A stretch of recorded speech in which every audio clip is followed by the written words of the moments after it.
Hey, what's up everybody? I'm StarofWisdom, and we're gonna try this. This is my first take at recording Switch gameplay, but we're doing more than just testing. We are spinning, apparently. We're showing off a rental team that I have made. I've been playing a lot of Pokemon recently, and I have tried my hand at making a competitive team, and this is what it is. It's a Eternatus, Sliggoo, Pupitar, 2 Dinos, and a Pancham. Thanks for watching. No, I actually have a competitive ranked doubles team, and I was gonna just, not move stuff around. We're gonna go through and explain it, and then I will give everybody the code, and if you want to try it out and give me feedback on improvements. It's not perfect, it's my first team, but it's also not awful, so, you know, that's where we're at. So yeah, I guess the other thing to keep in mind is that since I'm just looking at all my Pokemon in the PC right now, the levels are not accurate, so like on this page the stats aren't quite right, but that's okay. Everything just gets reduced to level 50. So, and the main things that we're looking at are like the effort values and the nature of the Pokemon anyway. And then the IVs are indicated here with the markings. So, anyway, I guess to get started, the first Pokemon that I trained up was a Darmanitan, and it is probably the weakest member of the team, but you know what? That's fine. Sometimes it works. It is holding a Slackberry, which you might question, because usually Guerrilla Tactics is better with a choice item. But we're not using Guerrilla Tactics, we are using Zen Mode. It's great, don't worry, it's fine. So yes, Zen Mode Darmanitan, max speed, HP investments, and then I think I put a little bit in attack, if I remember correctly. But yeah, no, we're just, the goal with this is to be fast and have enough hit points for Belly Drum to work. Which is why you are probably able to see why this Pokemon is not the most reliable, but occasionally there is a Pokemon that you can set up in front of. You use Substitute to get down to 75% HP, and then you use Belly Drum to get to 25%, which at 25% you eat the Slackberry, which boosts your speed, and it also triggers Zen Mode once you're below 50%, and then you are a +6 fairly fast Darmanitan, and you can Icicle Crash for flinching, and Fire Punch just for having a Fire Stab move. So occasionally it works. Occasionally Darmanitan is actually quite solid. You just can't bring it to every matchup. But don't worry, the team gets better with Korbinite. So Korbinite's really cool. I knew when I was starting team building, even before I had decided on doing the Darmanitan first, that a good steel type was going to be really important. And Korbinite actually works out really well because it's super bulky and really defensive. So I'm having it hold the Assault Vest to boost its special defense, because on its own it's pretty physically bulky. And we are, I forget what the nature is, but it's plus defense minus special attack. So our defense stat is really high, and of course this is not quite accurate because this Midnight is level 75 right now, and online it can only be level 50. But yeah, it is plus defense, EVs in defense and HP, so that it's pretty bulky. It takes hits well, like this Korbinite is solid. It's not very fast, it doesn't have a super, we didn't invest in attack, but that's okay, because our main attacking move is Body Press, which does damage based on the defense. And the other thing that we can do with Korbinite is we can Dynamax it to get Max Airstream, which raises speed, and Max Steel Spike, which raises defense. So even though these max moves are going to be a little bit weaker because they're using our attack stat, once the Dynamax is over, we've boosted our speed and our defense, and then once our defense is higher and we're back into regular form, Body Press is using that higher defense stat, so it actually works out pretty well. And you're also seeing that we have Power Trip, and this works with another strategy, which is that we have Alchemy on the team, and Alchemy has Decorate. So Decorate this was kind of a strategy that I thought would be cool to try out, is using Decorate to raise Korbinite's stats. It raises 4 of the stats because it's raising the attack by 2 and special attack by 2. You're only using the attack stat, but if you use 1 Decorate, Power Trip is then a base 100 power move, I believe, because it increases the power by 20 for every stat that gets raised. So if you use 1 Decorate, that's 80 power plus the base 20, so then it's a base 100 dark attack, plus your attack is raised.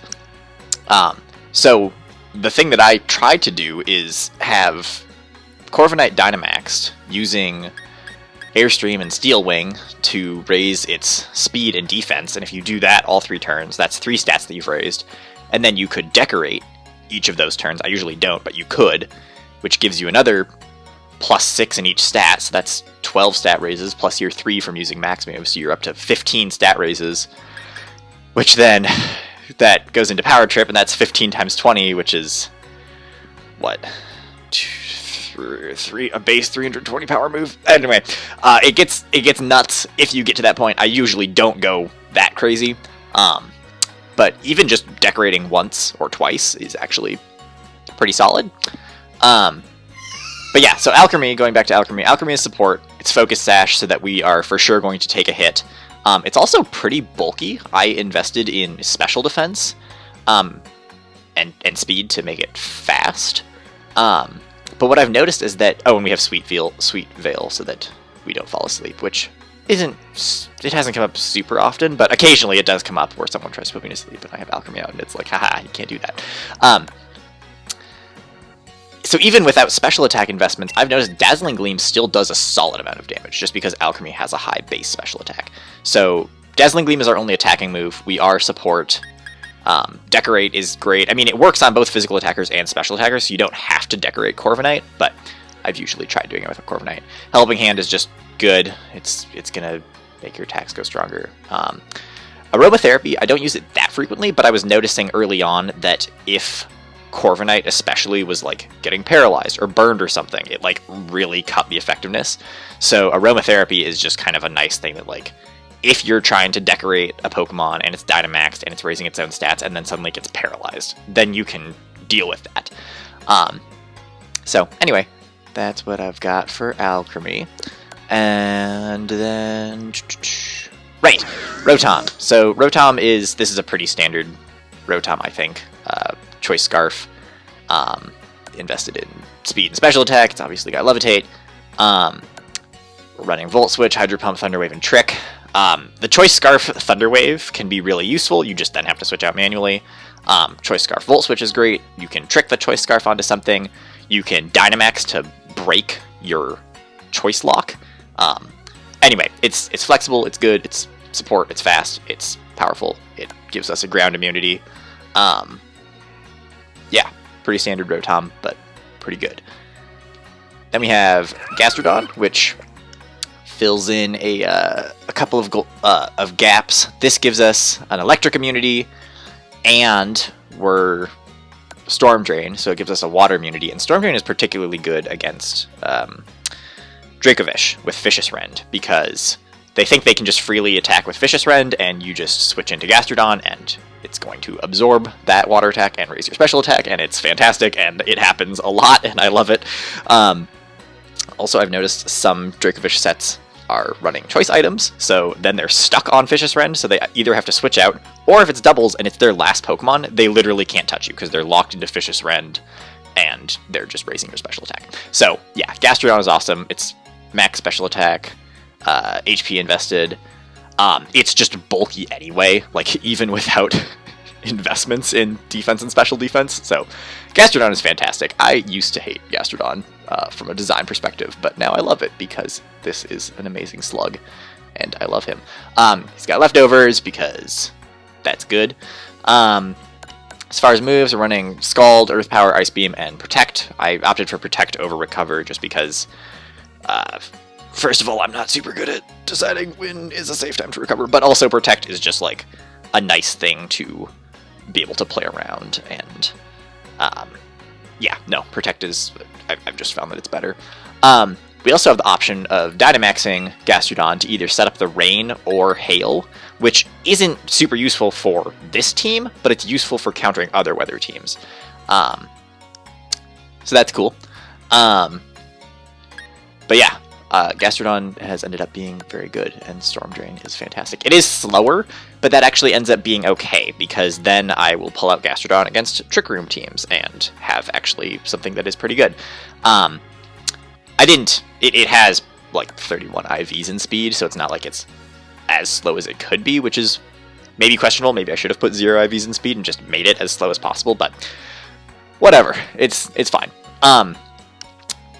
Yeah, no, I use Gastrodon against basically whenever I see the team has Dracovish, or other water types, or a fire type, or a steel type, or a rain team, or a Trick Room team. So I basically bring Gastrodon every game, because Gastrodon is wonderful. And then our last member is a Gigantamax Scorch, and this was sort of an addition that I was just kind of trying to figure out what the last Pokemon was going to be on the team, and I was considering Scrafty because it had Intimidate and Fake Out, but then I couldn't find a Scrafty in raid battles with Intimidate, so we couldn't do that. But this ends up actually doing some good things for us. So first of all, it's a Gigantamax form, so we get access to a Gigantamax move. I didn't really care to have Max Fire normal, because I don't really need to set up the Sun for anything. All that's really going to do for me is disable other weather teams. So with Scorch's G-Max move, it traps both of the opposing Pokemon in Fire Spin for a few turns, and that actually ends up being pretty cool. It is slower. Again, we went max attack and bulky because we're figuring that we're going to end up Gigantamaxing occasionally with this Pokemon. So if you're Gigantamaxing, I figure we want to give it as much HP as possible. It has Flash Fire, so it gives us a fire type immunity, which is cool. The Zoom Lens is a questionable decision. But because it is slower, Zoom Lens is going to increase accuracy. The main thing we're using that for is Will-O-Wisp. So Will-O-Wisp is apparently burning other Pokemon is pretty useful. I don't use it that much, but there have been a few situations where I've been like, oh yeah, we should burn that Pokemon. And so then Zoom Lens boosts up the accuracy of Will-O-Wisp to, I believe, 100% if you're moving after the thing that you're trying to burn. So there's probably a better held item, but I just decided to go for Zoom Lens and try it out, and it's been working okay so far. So yeah, that's really only for Will-O-Wisp. The other moves are just, Bug Stab, Fire Stab, and Dark, which is, Knockoff is really good. I end up using Knockoff a lot. But yeah, so I'm actually pretty happy with Gigantamax Scorch. It's ended up being really useful. So what I like about this team is that we get, there's actually a good number of immunities. We have a ground immunity from Korbinite, a ground immunity from Rotom, a dragon immunity from Alchemy. We have an electric and a water immunity from Gastrodon, and then we have a fire immunity from Scorch. So we have, a lot of immunities and a fair number of resistances between everything. I think I went through and figured out that there is technically a switch-in for everything. And yeah, so anyway, it's not perfect. It's obviously not a perfect team, but it's not bad, and I've been doing okay with it so far. But yeah, I will go ahead and bring up the rental team picture over here with the code. Yes, rental teams. Manage teams to share. Yes. But yeah, so give it a try. Let me know what you think. If you have suggestions for improvements and changes, I'm sure that there are many improvements that could be made. Probably just getting rid of Zen Mode Darmanitan. But hey, when else are you gonna have a Zen Mode Darmanitan, right? You get to have Frosty the Snowman. It's great. Just trust me. It's good, and it's gonna win every time. Not actually every time. Don't use it if you see anything that can hurt Darmanitan. But yeah, that is the team, and I guess that's what this video is going to be. So hopefully it worked. Alright. Thanks for watching. And I may or may not ever see anybody again. Goodbye.